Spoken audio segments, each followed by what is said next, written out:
நம்முடைய தாய் தந்தையாரின் கடவுளாலும் நம் ஆண்டவர் இயேசு கிறிஸ்துவினாலும் நம் அனைவருக்கும் அருளும் அமைதியும் உண்டாயிருப்பனவாக.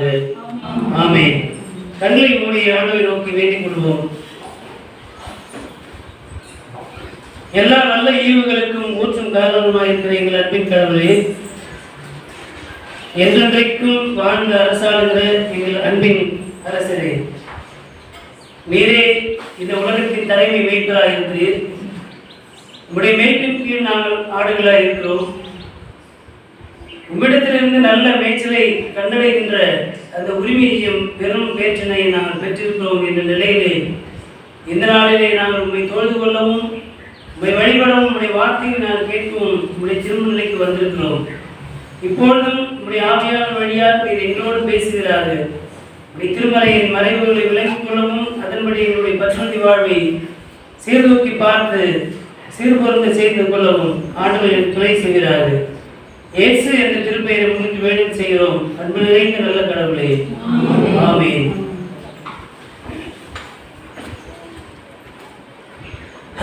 கிறிஸ்து உயிர்த்தெழுந்த திருநாள் பின்வரும் 2ஆம் ஞாயிறு என்று சொல்லப்படுகின்ற இந்த நாளிலே படித்து சிந்திக்கும்படியாக அருளுரை பகுதியாக கொடுக்கப்பட்டுள்ள நற்செய்தி பகுதி தூய யோவான் என்பவருடைய நற்செய்தி நூல் 10ஆம் பிரிவு திருவசனங்கள் 11 தொடங்கி 16 வரை அடங்கிய பகுதியை படிக்க அனைவரும் எழுந்து நின்று கவனமாய் கேட்போம்.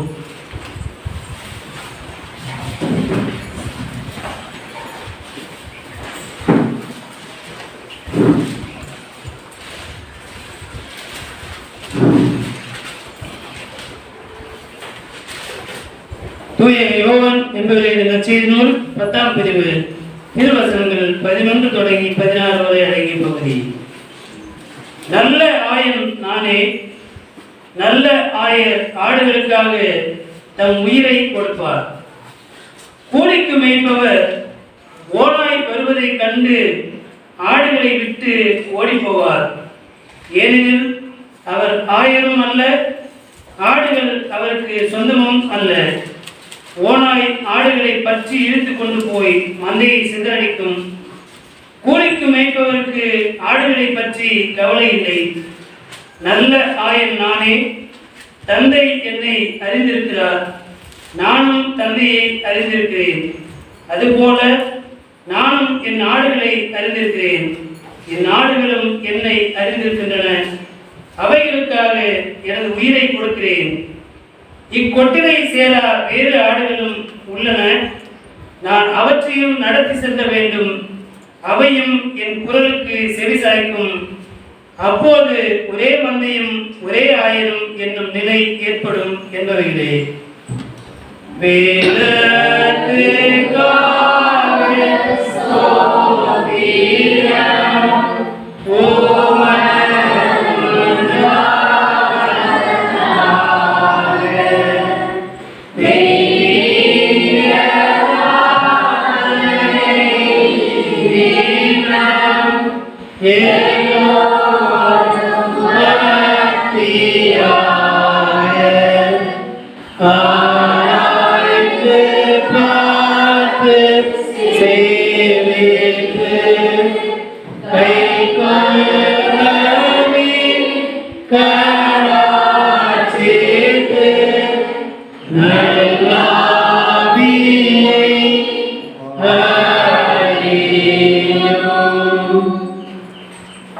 அனைவரும் அமருவோம்.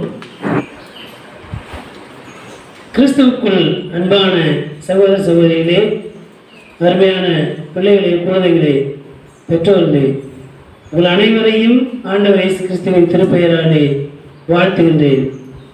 உயிர்த்தெழுந்த ஆண்டவர் தம்முடைய சீடர்களை சந்திக்கின்ற நிகழ்விலே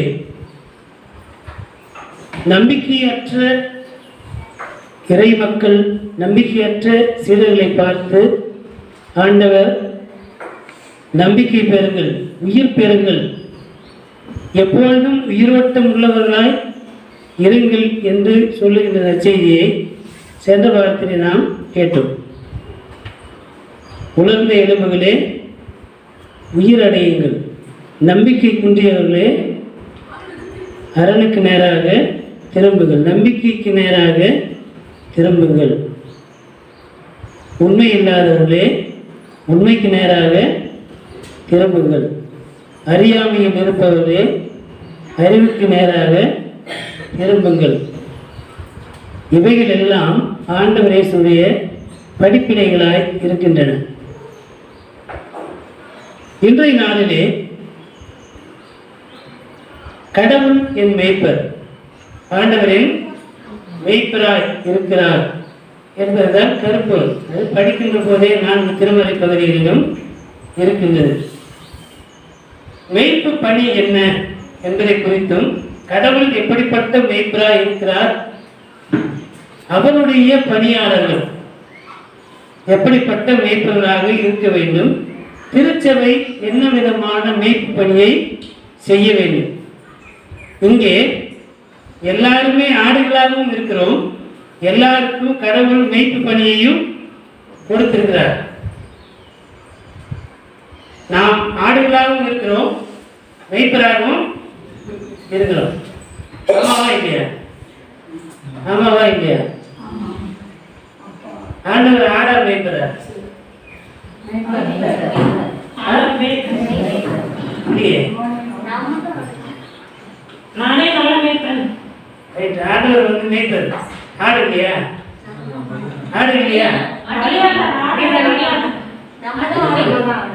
ஆட்டுக்குட்டி பேச யாரு? இதோ உலகத்தின் பாவத்தை சுமந்து தீர்க்கிற கடவுளின் ஆட்டுக்குட்டி. ஆட்டுக்குட்டியாகவும் இருக்கணும், மேய்ப்பனாகவும் இருக்கணும். இதுதான் கிறிஸ்துவனுடைய மாதிரி. எந்த இடத்திலே ஆட்டுக்குட்டியா இருக்கணும், ஆடுகளாய் இருக்கணும். எந்த இடத்திலே மேய்ப்பராய் இருக்க வேண்டும். திருச்சபைக்குள்ளாக வருகின்ற போது போதகர் வந்து மேய்ப்பராக இருக்கிறார். இறை மக்கள் கேட்கின்ற இடத்திலே உட்கார்ந்து கேட்கிறோம். நீங்க கேட்கறதுக்கு மட்டுமா இங்க வரீங்க? கேட்டுட்டு விட்டுட்டு போறதுக்கு இறை மக்கள். ஒரு ஆடு குட்டியா இருக்குது, புல்லு போடுறோம், வளருது, அப்புறம் அது காயாக மாறுது, அப்புறம் அது குட்டி போடுது. எதுவுமே செய்யலைனாக்கா புல்லு போடுவீங்களா? இது ஒன்றா வேலைக்கு கசாப்பு கடைக்கு அனுப்பிடுவோம், பண்ணோமா இல்லையா? அப்போ கனி தர வேண்டும். ஒரு மரம்னா கனி தரணும், ஆடுனா குட்டி போடணும், விசுவாசினா ஆத்மாதாயம் பண்ணணும். ஆத்மாதாயம் பண்றது ஏதோ ஆயுர்வேதம் மட்டும்தான் நினைக்கிற மனநிலை திருச்சபையில் இருக்கிற மக்கள்கிட்ட இருக்குது. இருக்கா இல்லையா? வந்தம்மா ஞாயிற்றுக்கிழமை கோயிலுக்கு வந்தம்மா, காணிக்கை போட்டோமா, வியாபாரம் எடுத்தோமா, போனோமா, அப்படி இருக்கிற மக்கள் இருக்கிறாங்க இல்லையா? இதற்காக நாம் அழைக்கப்படணும். அதான் முதல் செய்தி. ஏதோ கடமைக்கென்று வந்தோம், ஞாயிற்றுக்கிழமை கிறிஸ்தவனா கோயிலுக்கு போகணும், அதனால வந்தேன். காணிக்கை போடல, சாமி போச்சுக்குவாரு, காணிக்கை போட்டுருவோம். ஏதோ வந்து கறிவாங்க பயிரில் இங்கே என்ன பண்ணுறாங்க, அப்பமா திராட்சை ரசமாக கொடுக்குறாங்க, நீ போய் சாப்பிட்டு ஓ என்ற மனநிலையுடைய மந்தையாக இருப்பதற்கு அல்ல.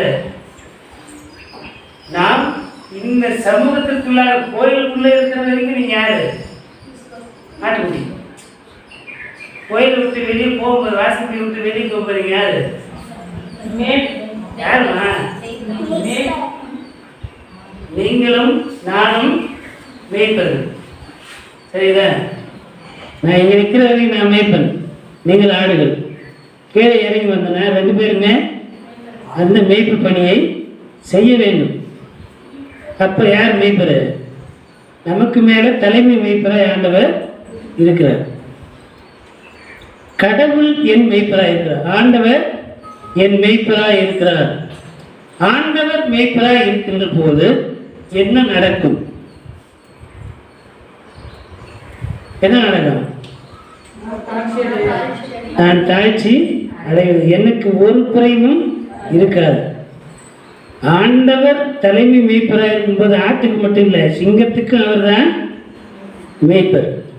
சிங்க குட்டிகள் தாய்ச்சி அடைந்து பட்டினி கிடக்கும், ஆண்டவரை தேடுவோருக்கு ஒரு நன்மையும் குறைவுபடாது.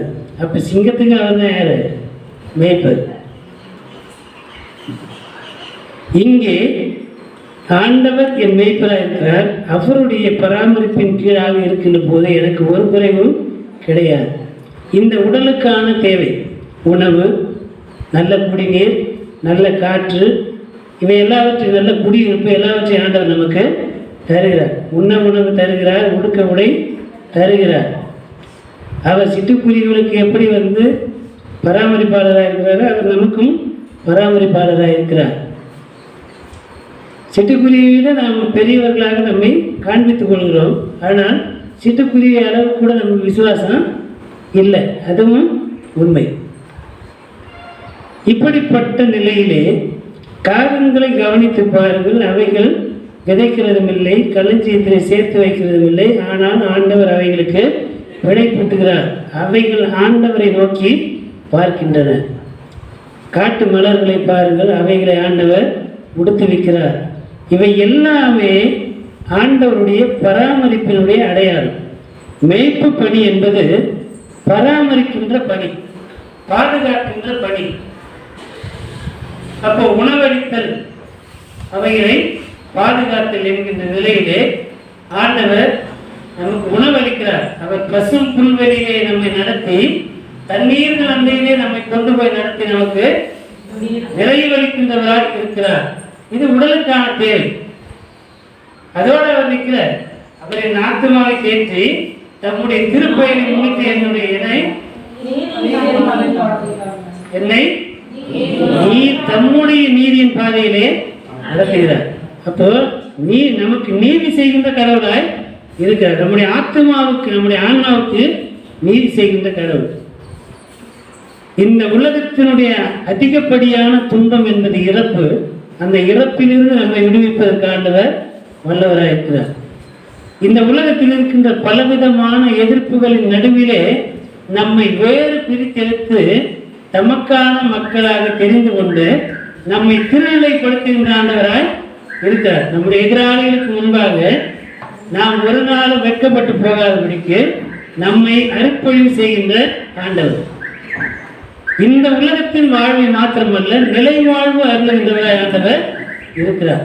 அவருடைய திருமுன்னிலையிலே வைத்து நமக்கு குறையாத வாழ்வு, அழியாத வாழ்வை தருகின்ற ஆண்டவராய் இருக்கிறார். இது திருப்பாடலை நாம் படிக்கிறோம். ஆக பராமரிக்கின்றவராய், படைப்பாளராய், பாதுகாக்கின்றவராய் ஆண்டவர் நம்மோடு இருக்கிறார்.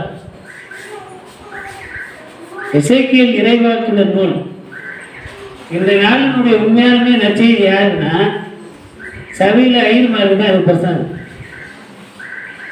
சபையில் இருக்கிற போதகர்கள், அதற்கப்புறம் திருச்சபைக்கு விட்டு நாம் சமூகத்துக்கு போகும்போது இது திருச்சபையினுடைய இறை மக்களுக்கான போதனை. நாம் முன்பு சொன்னது போல நாம் ஆடுகளாகவும் இருக்கிறோம், மீட்பர்களாகவும் இருக்கிறோம்.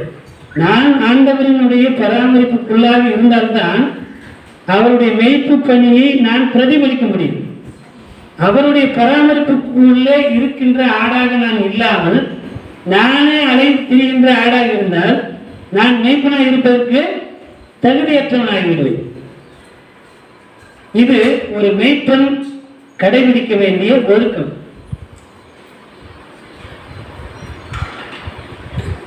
எசேக்கியேல் இறைவாக்கினர் நூலிலே ஆண்டவர் மேய்ப்பு பணியை குறித்து சொல்லுகிறார். இந்த உலகத்தின் மேய்ப்பர், இஸ்ரேலின் மேய்ப்பர்களுக்கும் கடவுளாகிய ஆண்டவருடைய மேய்ப்பு பணிக்குமான ஒப்பீடாக நாம் பார்க்கின்றோம்.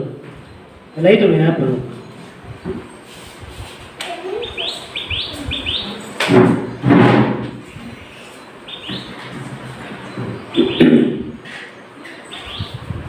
இஸ்ரேலின் மேய்ப்பர்கள் எப்படிப்பட்டவர்களாக இருக்கிறார்கள்?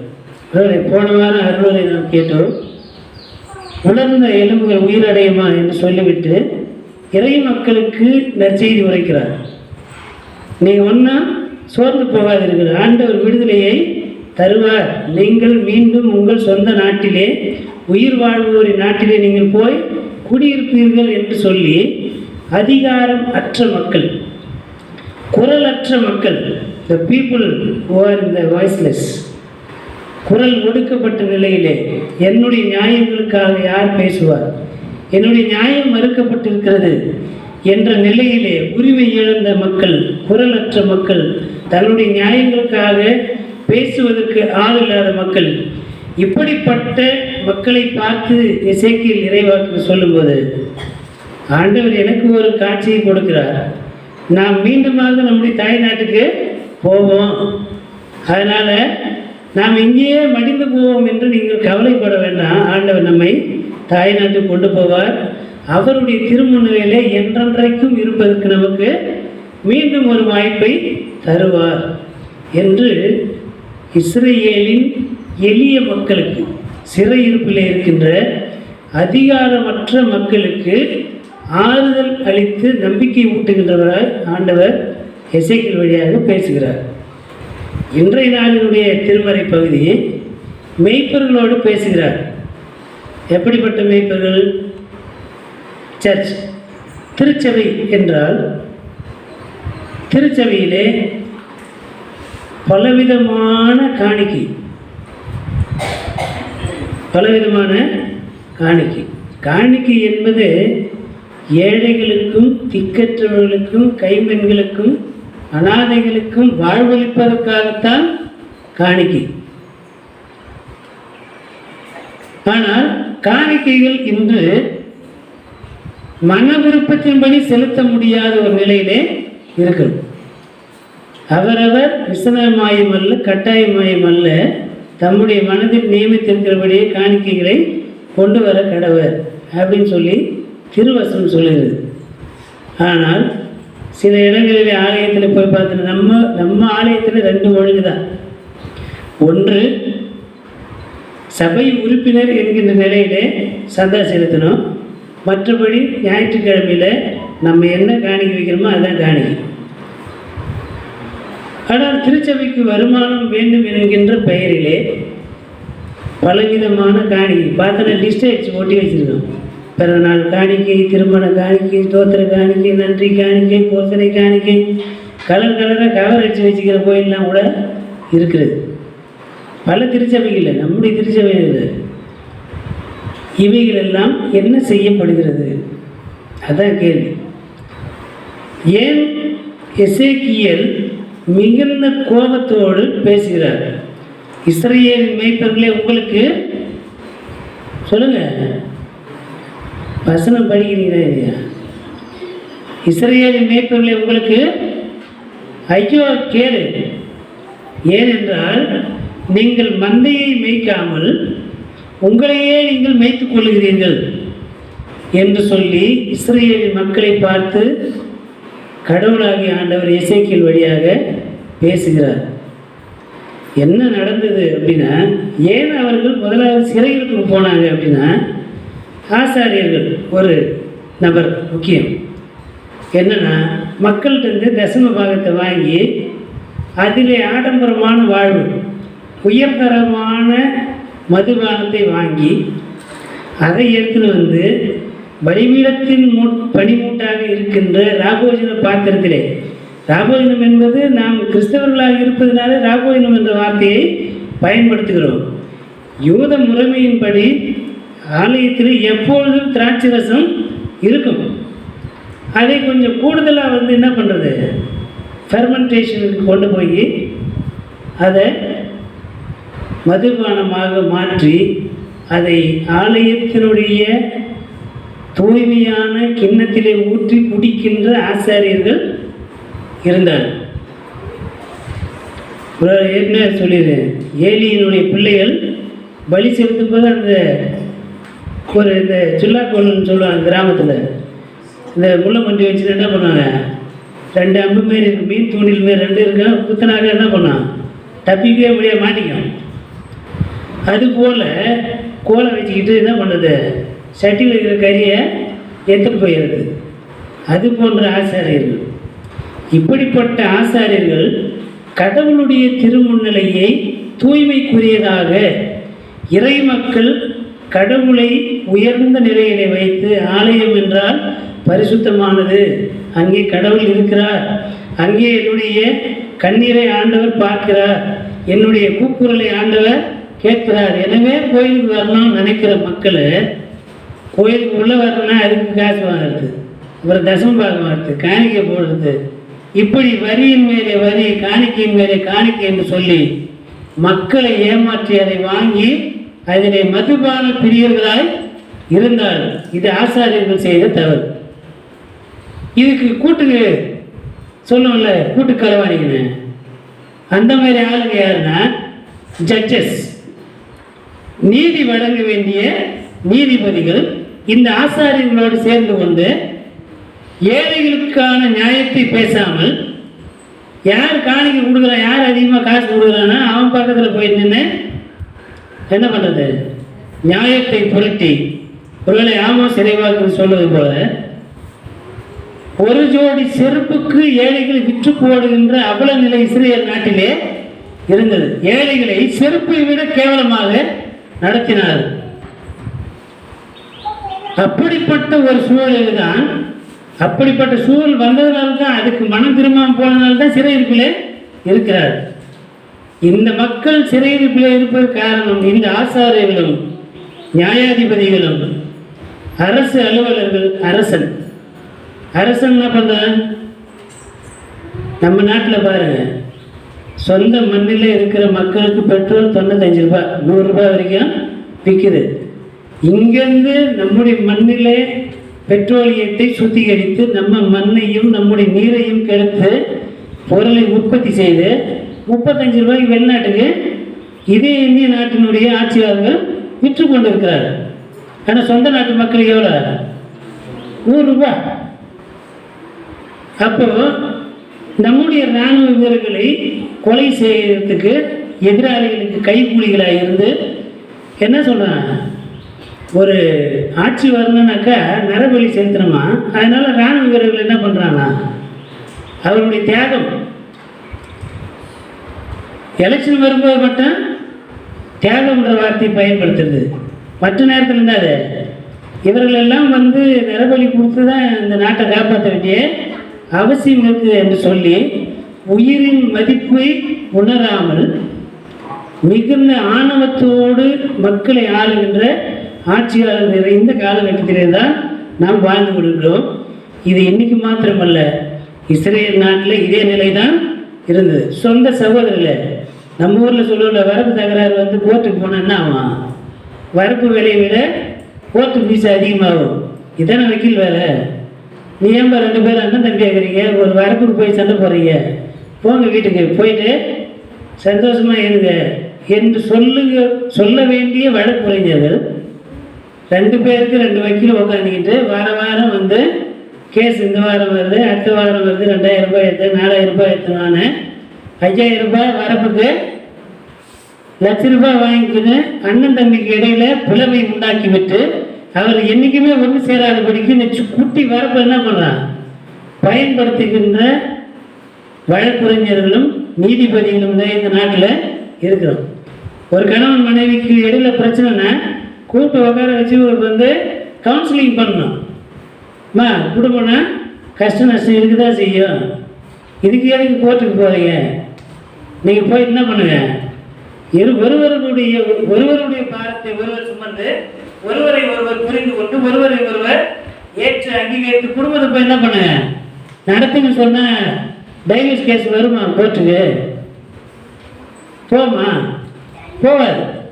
ஆனால் என்ன பண்ணுறதில்ல, சாதாரண நபர்கள் கூட பக்கத்து வீட்டு நபர் தான் அவன் கிடக்கிற அவனை ஓய்ச்சி பண்ணுன்றது. கணவன் மனைவி என்ன பண்ணக்கூடாது, நானும் என் மனைவி நல்லா வாழணும், ஆனால் பக்கத்து வீட்டுக்காரர் என்ன பண்ணக்கூடாது, கொண்டாட்டியோட நல்ல ட்ரெஸ்ஸு போட்டு கடைக்கு போயிடக்கூடாது, 2 பேரையும் பிடிச்சி விட்டணும். இத்தகைய மனநிலையுடைய மக்களும் என்னைக்குமே சேரக்கூடாத பண்ணுகின்ற நீதிபதிகளும் வழக்குரைஞர்களும் இருக்கின்ற நாடு தான் இந்த நாடு. அப்படித்தான் இஸ்ரேல் நாடும் இருந்த சகோதரர்களுக்குள்ளே பிளவை ஏற்படுத்துவது, கணவன் மனைவிக்குள்ள பிளவை ஏற்படுத்துவது. அதன் மூலமாக ஆதாயம் தேடுவது, பெற்றோருக்கும் பிள்ளைகளுக்கும் இடையில பிணக்கு ஏற்படுத்தி அதன் மூலமாக நியாயாதிபதிகள் வருமானம் சம்பாதிச்சு அதில் சுகபோகமாக வாழ்வது.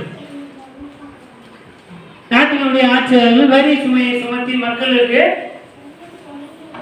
இங்க ட்ரெஸ் போடுறதுக்கு துணி இல்லாம இருக்கிறாங்க மக்கள். ஆனா பேர் குறித்து தனக்கு ஒரு போட்டு தைச்சிக்கிற அளவுக்கு இன்னைக்கு பிரதமர் வாழ்கின்ற நாட்டில் என்ன பண்றான் இருக்கிறோம். வேலை இங்கிலாந்து ராணி கூட அப்படிதான் பண்ணுவாங்களா என்னன்னு தெரியல. ஆட்டோகிரசி இருக்கின்ற அரசாளுகை முறைமை இருக்கின்ற அரசு கூட அப்படி தனக்கு போடுற ட்ரெஸ்ஸில் தான் பேர் எழுதி ஒட்டிக்குவாங்களா தெரியல. அதான் ஜனநாயக நாட்டில் நடக்கிறது.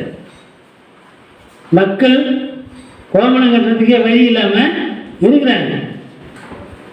ஆனால் இதே நாட்டில் தான் பல லட்சம் ரூபாய்க்கு தனக்கென்று தனி ஆடையை பிரத்யேகமாக தயாரித்து அணிகின்ற ஆட்சியாளர்களும் இருக்கிறார்கள். இப்படிப்பட்ட ஆசாரியர்கள், இப்படிப்பட்ட நீதிபதிகள், இப்படிப்பட்ட ஆட்சியாளர்கள் இவர்களை பார்த்து தான் சொல்கிறார், உங்களுக்கு ஐயோ, நீங்கள் மக்களுக்கு நலமானவற்றை செய்யாமல் நீங்கள் உங்களையே நீங்கள் வைத்துக் கொள்வீர்கள். ஆட்டுக்குட்டி ரத்தத்தை அப்படியே பிழிஞ்சு எடுத்து குடிக்கின்ற மேய்ப்பனை பார்க்க முடியுமா? இருக்கிறான்.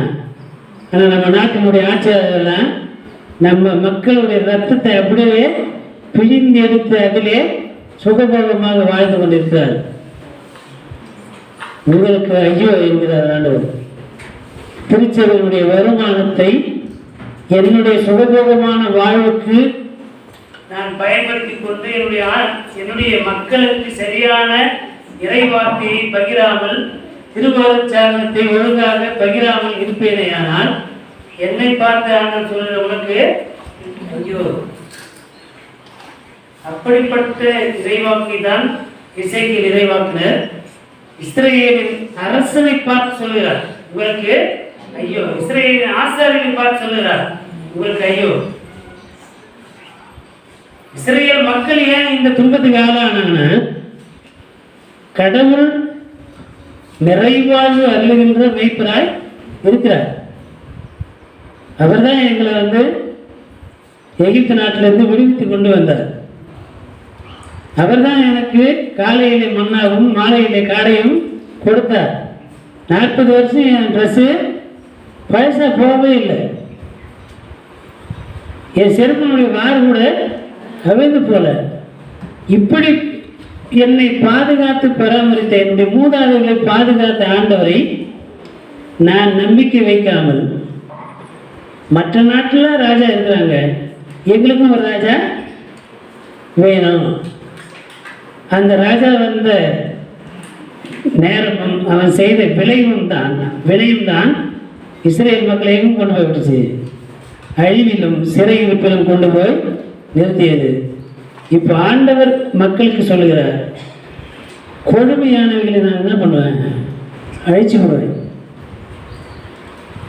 நலிவுற்றவர்களை திடப்படுத்துவேன், கொடுமையானவர்களை அழிப்பேன்.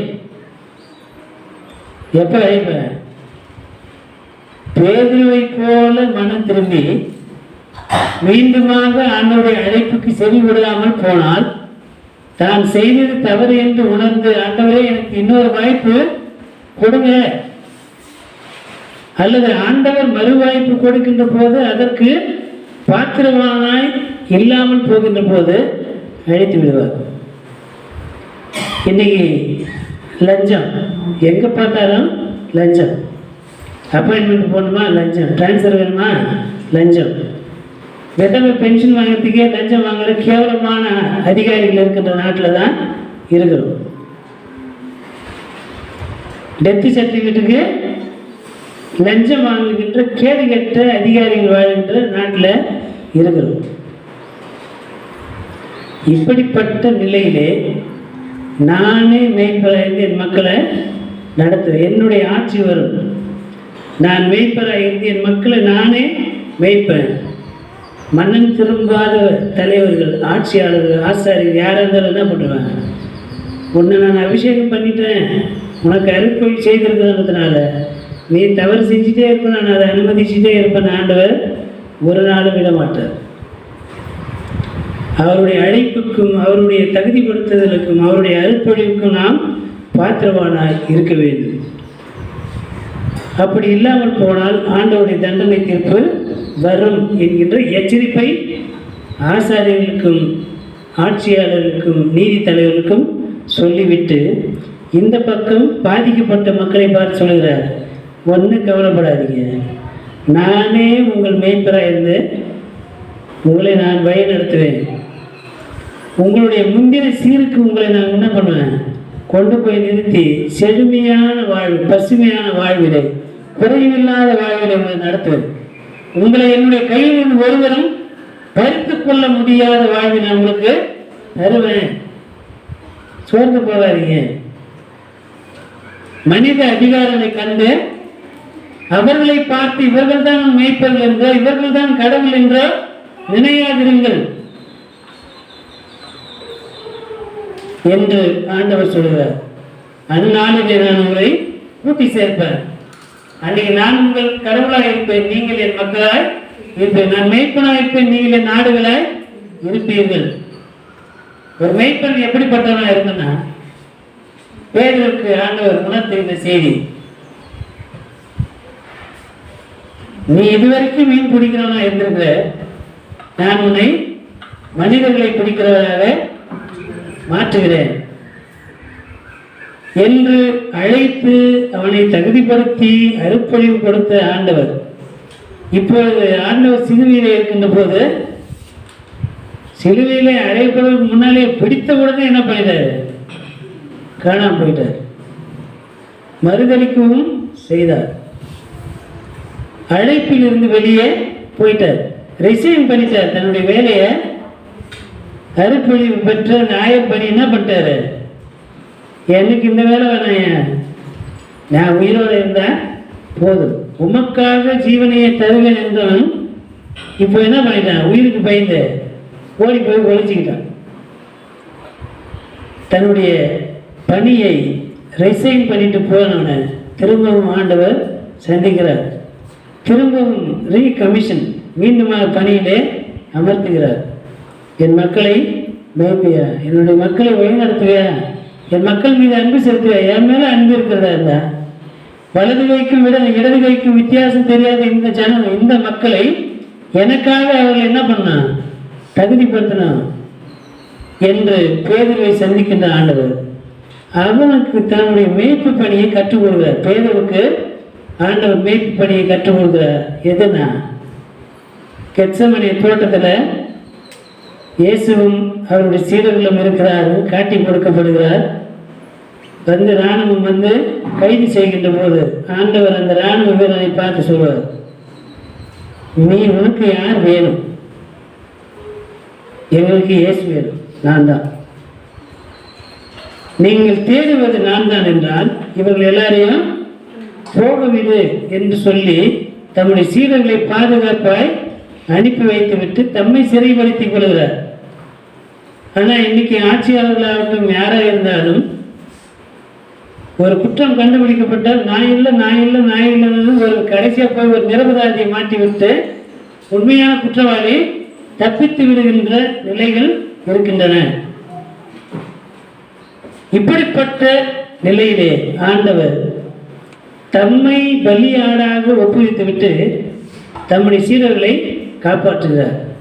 ஒருவேளை அன்னைக்கு இயேசு விட்டுட்டு அந்த 12 பேரையும் வந்து க்ளோஸ் பண்ணியிருந்தேன், திருச்சபை வளர்ந்துருக்காரு இல்லையா? இயேசுவோடு சேர்த்து அந்த 11 சீடர் ஒருத்தன் சேர்த்து போட்டான் தானாவே. மற்ற 11 பேரையும் சேர்த்து 12 சிலுவை நிற்க வச்சு இயேசுவோடு 11 பேரையும் வந்து சிலுவையில் அறைந்திருந்தால் அதோட கிறிஸ்தவம் இல்லாமலே போயிருக்கு. ஆனால் ஆண்டவர் தம்முடைய உயிரை கொடுத்து தம்முடைய சீடர்களை பாதுகாத்ததினாலே இன்னைக்கு 2000 ஆண்டுகளாக திருச்சபை நிலைந்திருக்கிறது. தலைமுறை தோறும் இது இந்த சமூகத்தை மாற்றி உருவாக்குவதற்கான கிறிஸ்துவினுடைய பிரதிநிதியாய் இந்த திருச்சபை இருக்கிறது. திருச்சபை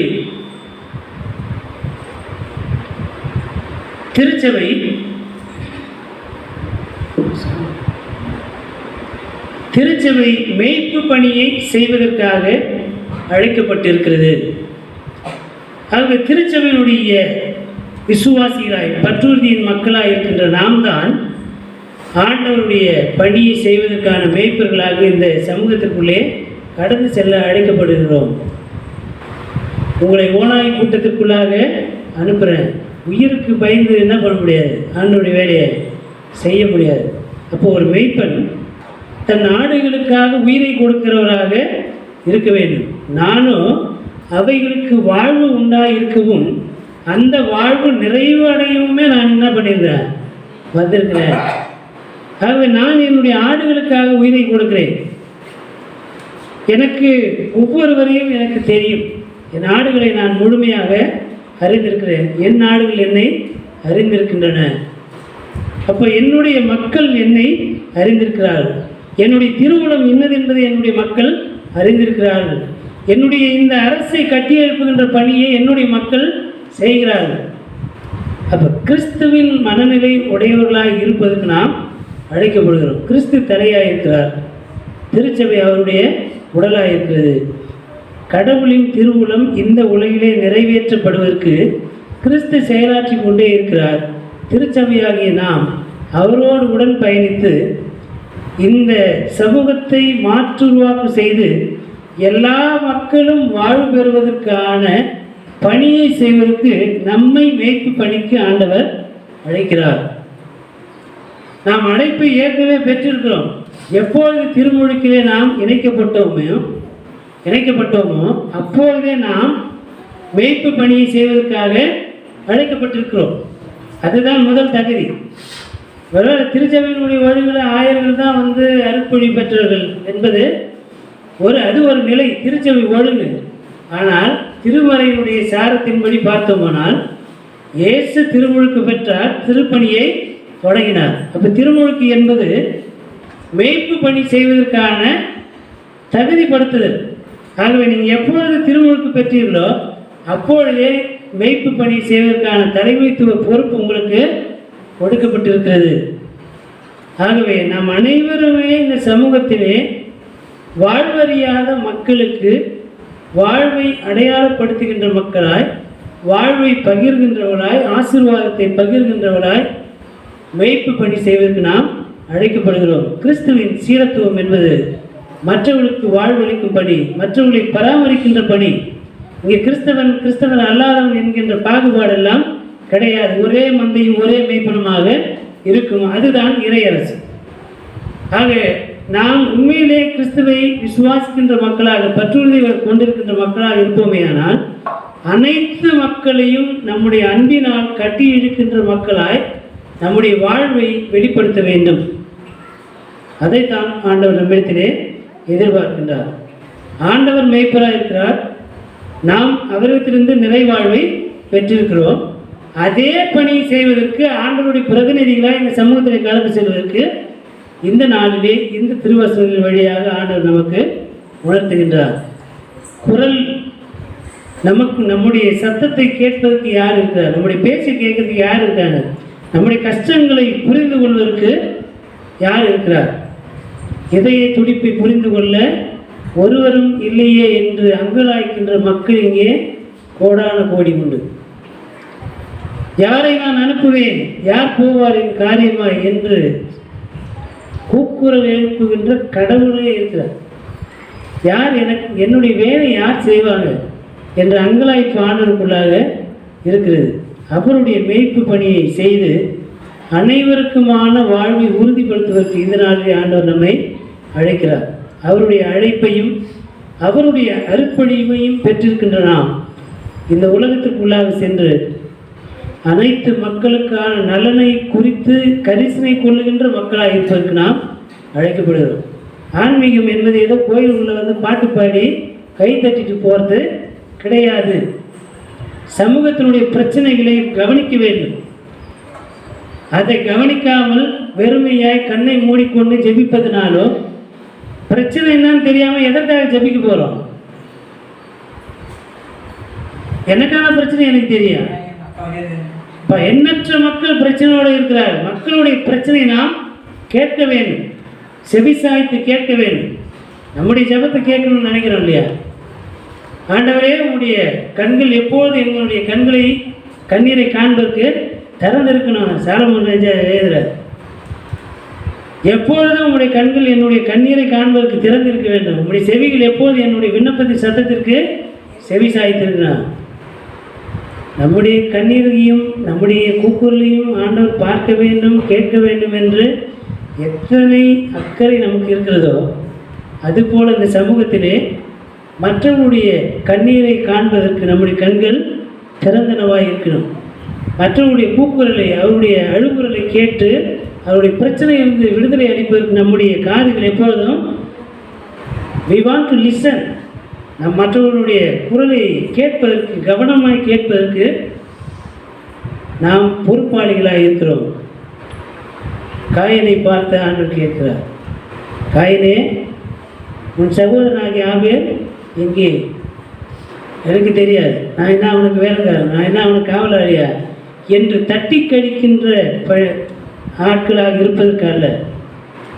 நான் இருக்கிறேன் ஆண்டவரே, நான் வருகிறேன், நான் செய்கிறேன், நான் மற்றவர்களுடைய கஷ்டத்தில் பங்கேற்றுகிறேன் என்று சொல்லி ஒரு சமூக நீதி போராளியாக உண்மையான கடவுளின் பிள்ளைகளாக இருப்பதற்கு இந்த நாளிலே நாம் அழைக்கப்படுகிறோம். இந்த கடவுளின் குரலுக்கு செவி சாய்ப்போம். என் நாடுகள் என் குரலுக்கு செவி சாய்க்கின்றன. நான் அவைகளை அறிந்திருக்கிறேன், அவைகள் என்னை அறிந்திருக்கின்றன. இந்த ஆண்டவருடைய வார்த்தைக்கு நாம் மறுமொழி சொல்ல வேண்டும். ஆண்டவரே, உம்முடைய செவியை, உம்முடைய குரலை நான் கேட்கிறேன், உம்முடைய திருவுளத்தை நான் நிறைவேற்றுகிறேன் என்று உறுதிமொழி அளிப்பதற்கு நாம் இந்த நாளிலே அழைக்கப்படுகிறோம். எனக்கு அருமையானவர்களே, நமக்கு நல்ல மேய்ப்பன் இருக்கிறார். அந்த நல்ல மேய்ப்பன் எல்லா மக்களுக்கும் நல்ல மேய்ப்பனாக இருப்பதற்கு, அவளுக்கு கற்றுக் கொடுப்பதற்கும், அவரண்டை கூட்டி சேர்ப்பதற்கும், சிதறடிக்கின்ற மேய்ப்பர்களாக அல்ல, கூட்டி சேர்க்கின்ற மேய்ப்பர்களாக, காயப்படுத்துகின்ற மேய்ப்பர்களாக அல்ல, காயம் கட்டுகின்ற மேய்ப்பர்களாக இருப்பதற்கு, நம்மை காயப்படுத்துகின்றவர்களாக அல்ல, காயம் கட்டுகின்ற மேய்ப்பர்களாக இருப்பதற்கு ஆண்டவர் இந்த நாளில் நம்மை அழைக்கிறார். நம்மை நாம் ஒப்புக் கொடுப்போம். ஆண்டவரே, இதை வருகிறேன், உடைய திருவுளத்தை நிறைவேற்ற என்னை ஒப்புக் கொடுக்கிறேன் என்று ஆண்டவருக்கு உறுதிமொழி அளிப்போம். ஆண்டவர் அளிக்கின்ற உறுதியான, நிலையான, நிறைவான வாழ்வை பெற்றுக்கொள்வோம். ஆண்டவர் தாமே இந்த திருவார்த்தையை நமக்கு ஆசீர்வாதம் தருவாராக. கண்களை மூடி ஆண்டவரை நோக்கி வேண்டிக் கொள்வோம். எல்லா துதிகளுக்கும் தோத்திரங்களுக்கும் பாத்திரராக இருக்கிற எங்கள் அன்பின் கடவுளே, தாயின் தந்தைமானவரே, இந்த மனமகிழ்ச்சியான வாரத்தின் முதல் நாள் காலை வேளையிலே உம்முடைய திருமுன்னிலையிலே வந்து உம்முடைய வாக்குத்தத்தங்களை பெற்றுக்கொள்ளவும், நீர் எங்களுக்கு அளிக்கின்ற நலவுரைகளை நாங்கள் கேட்டு அதன்படி ஆண்டவரை எங்களுடைய வாழ்வை நாங்கள் பலப்படுத்தி கொள்ளவும், ஆண்டவர் இப்பொழுது எங்களுக்கு வழிகாட்டினபடியினாலே உங்களுக்கு நன்றி படைக்கிறோம். உங்களுடைய தூய ஆவியினுடைய அருட்கொடைகளை நிறைவாய் தந்திடும். எப்பொழுதும் உடைய தூய ஆவியானவர் வழியாக உடைய வார்த்தையை நிலை நிற்க எங்களுக்கு துணை செய்தலும். எங்களிலே நாங்கள் குறைவுள்ளவர்கள், எங்களிலே நாங்கள் நீதிமான்கள் அல்ல ஆண்டவரே. எங்களுடைய பலவீனங்களை அறிந்திருக்கிறேன், குறைவுகளை அறிந்திருக்கிறேன். ஆனாலும் நாங்கள் மனம் கசந்து முன்பாக அழுகின்ற பேதர்வை போல ஆண்டவரே நாங்களும் எங்களை ஒப்பு கொடுக்கிறோம். உம்முடைய மறு திருப்பொழிவை எங்கள் மீது ஊற்றுகிறார்கள், எங்களுடைய கரைதிரைகளை அகற்றுகிறார்கள், எங்களை தூய்மைப்படுத்துகிறார்கள். உம்முடைய வார்த்தையை நிலை நிற்க உம்முடைய ஆவியான வழியாக எங்களை பலப்படுத்துகிறார்கள்.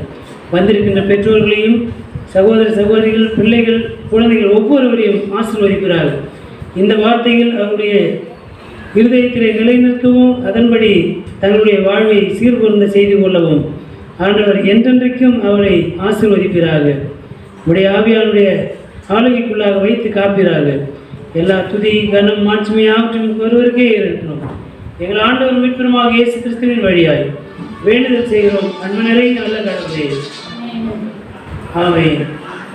பரமண்டலுக்கு எங்கள் பிதாவே, நாம் கிறிஸ்துவதாக ஆட்சியில் வருவதாக, சித்தம் பரமண்டலை செய்யப்படுவது போல் பூமியில் செய்யப்படுகிறார். அன்றென்று வேண்டிய ஆளாக தீர்ந்து இருக்கிறார். எங்கள் விரோதமாக குற்றம் செய்வது நாம் மன்னிக்கிறது போல என் பாவம் நல்ல ஆட்சிக்கும் வல்லமையும் மகிமையும் என்றென்றைக்கும் உடையவே. ஆமென். அனைத்து ஆற்றல் நிறைந்த நம்முடைய தாய் தந்தையுமாகிய கடவுள் என்பும் நம்முடைய ஆண்டவர் மீட்பருமாகிய இயேசு கிறிஸ்துவினுடைய அருளும் அமைதியும் தூய ஆவியானுடைய வல்லமையுள்ள பாதுகாப்பு பராமரிக்கும் மாறாத நித்திய உடன்படிக்கும் உறவும் ஐக்கியம் வாழ்ந்தது இன்று வென்று எல்லா காலம் நம் மனைவிலும் நீடித்து நிலைத்திருந்த வழிநடத்தி காப்பனவாது. ஆமென்.